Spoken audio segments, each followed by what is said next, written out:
Le président du parti PPACI et ancien président de la Côte d'Ivoire, M. Laurent Gbagbo, risque de ne plus jamais être éligible pour la candidature présidentielle des élections de 2025 en Côte d'Ivoire.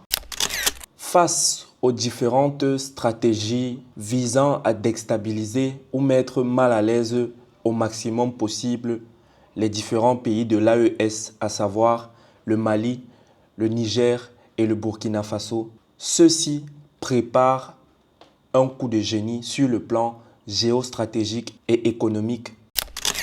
Bienvenue sur Drawfit Media. Sur ce média, nous avons 3 missions: informer, transformer et inspirer la jeunesse africaine afin qu'elle soit au courant des actualités de son continent, qu'elle soit au courant des opportunités environnantes et qu'elle puisse prendre conscience et passer à l'action pour œuvrer à sa façon à l'essor commun sur le plan communautaire, sociétal, continental. Si c'est votre première fois de passer ici, nous vous invitons à vous abonner, à activer la cloche de notification. Et si vous êtes un habitué, n'hésitez pas à appliquer la formule habituelle. Très récemment, l'échange entre Alain Foka, journaliste et promoteur de la chaîne digitale Afomédia, diffusée le 16 octobre sur ce média, a abordé des sujets particuliers avec un focus sur la situation politique de la Côte d'Ivoire, ainsi que les intentions de M. Laurent Gbagbo en vue des élections de 2025. Celui-ci, acquitté par la Cour pénale et condamné localement pour d'autres affaires, a défendu ses actions passées, notamment sa décision de nationaliser les banques pendant la crise 2010-2011. Jusqu'à ce jour, il contexte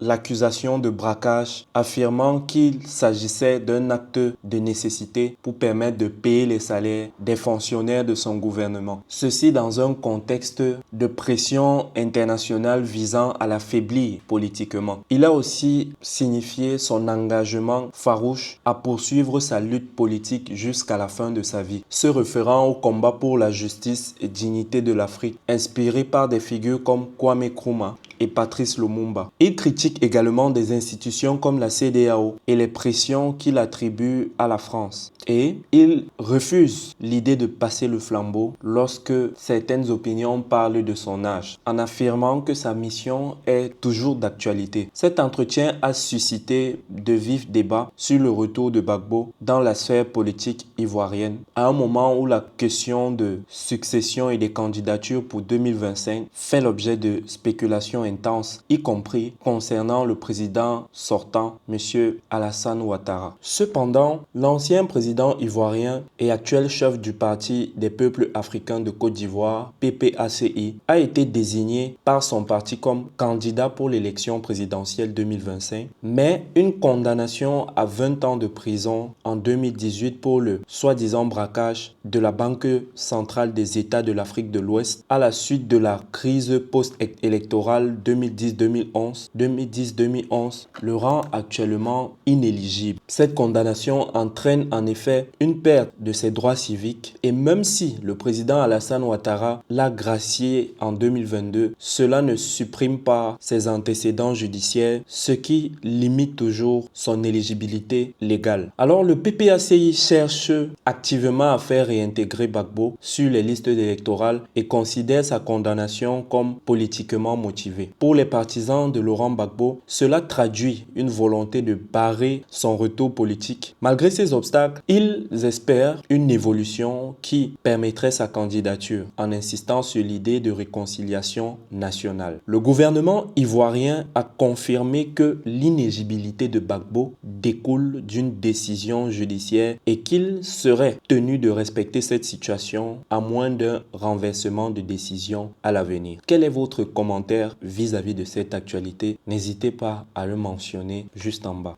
Les pays de l'Alliance des États du Sahel préparent un grand coup. En effet, le Burkina Faso, le Mali et le Niger sont sur le point de faire une mobilisation de fonds conséquents pour soutenir le développement économique et financer divers projets nationaux. Entre octobre et décembre 2024, un total de 455 milliards de francs CFA, soit environ 556 millions de dollars sur le marché régional de l'Union économique et monétaire ouest-africaine. Ces fonds seront principalement obtenus via des émissions de bons assimilables au BAT, assimilables du Trésor. Et cette initiative ambitieuse s'inscrit dans une stratégie plus large pour soutenir les économies des 3 pays sahéliens confrontés à des défis sécuritaires, économiques et humanitaires. Le montant élevé par les pays de l'AES représente 32% du total des 1382 milliards de francs CFA que l'ensemble des pays de la zone UEMOA envisage de mobiliser d'ici la fin d'année. Le Burkina Faso se distingue par sa volonté d'avoir la plus grande part des financements, cherchant à lever 255 milliards de francs, ce qui représente 26% des émissions prévues sur le marché sous-régional pour cette période.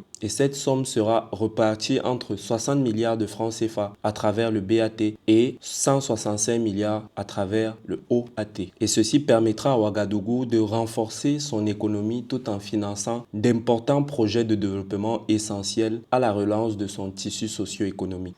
Ces 3 pays suivent un peu les mêmes processus dans leur évolution. La première partie de leur processus consistait en fait à éduquer les peuples à leur façon, à les sensibiliser sur les missions qui étaient les leurs dès lors qu'ils ont pris le contrôle de ces différents territoires afin de diminuer toutes sortes de psychoses ou alors de réticence à la présence de ces différentes forces sur la très haute hiérarchie de chacun des pouvoirs, notamment le gouvernement. Et après que cela a été fait, ils ont engagé des initiatives qui sont toujours en cours dans le but du maintien de l'intégrité des différents territoires face aux différentes menaces que connaissent ces pays, notamment les menaces d'ordre sécuritaire, politique et autres. Actuellement, il est question d'investir dans des projets prometteurs afin de relever l'économie locale et activer le processus de développement de ces différents pays. En dehors des ravitaillements habituels en armement et en denrées non disponibles localement, les initiatives nationales encouragées par des investissements issus des levées comme celle-ci de renforcer le patriotisme, l'économie locale et l'essor des différents pays de l'Alliance des États du Sahel, devenue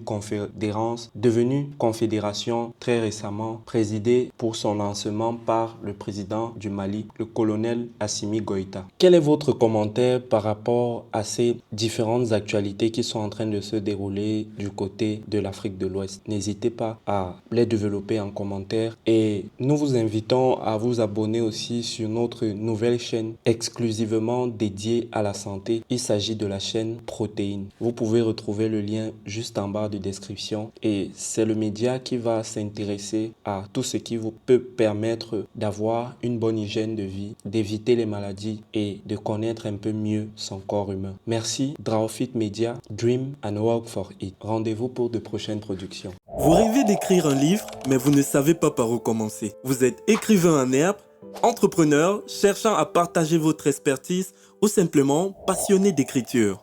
Drawfit Édition présente son coaching privé sur l'écriture de livres, une formation en ligne conçue spécialement pour vous. Avec un accompagnement individuel, bénéficiez de conseils personnalisés, de techniques éprouvées et d'un suivi adapté à votre rythme. Et donnez vie à vos projets littéraires. Écrivez juste au numéro qui s'affiche sur l'écran et nous nous ferons un plaisir de vous accompagner. Drawfit Édition, la maison des porteurs de rêves.